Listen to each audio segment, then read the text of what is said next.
Hello everyone, কেমন আছো তোমরা সবাই? আশা করি ভালো আছো। আমিও খুব ভালো আছি। তো দেখো, এদিকে রেডি হয়ে যেতেছি আমি আর আমার বাবা মাসির বাড়িতে। তো যেহেতু মা আগের দিন গেছিল তার কারণে আমরা যাইতেছিলাম পরের দিন, আমি আর বাবা। তো এর আগে আমরা কোনোদিন মাসির বাড়িতে যাওয়া হয়েছিল না, এই প্রথমবার আমরা মাসির বাড়িতে যাইতেছিলাম। তো দেখো, এদিকে বাবা গেছিল কমলা কিনতে। তো কমলা টমলা কিনা আমি গাড়িতেই বইয়া রয়েছিলাম। তো দেখো, এদিকে আবার চকলেট খাইতেছিলাম। তো ফাইনালি আয়া পড়ছি আমি মাসির বাড়িতে। আয়েশা দেখি মা জানি এখানে কি করতেছিল।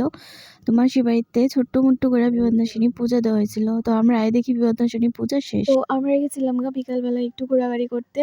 তো বাইরে এসে দেখি তার বাড়ির সামনে কত সুন্দর একটা কালী মন্দির, কত সুন্দর লাগতেছিল। তো এদিকে ঘোরাঘুরি কইরা আমরা গেছিলাম আমলকি পাড়তে। তো আমলকি পাড়তে গিয়ে সেটা দেখি একটা তেঁতুল গাছ। তো তেঁতুল গাছ থেকে তেঁতুল পাড়তে আসলাম, তো তেঁতুল ফোটতেই আসছিল না।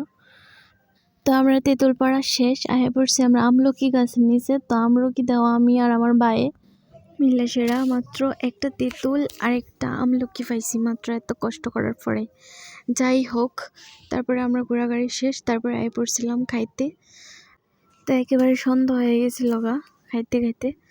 তো যাই হোক, ব্লগটা এতটুকুই। সবাই ভালো থেকো, সুস্থ থেকো, টাটা।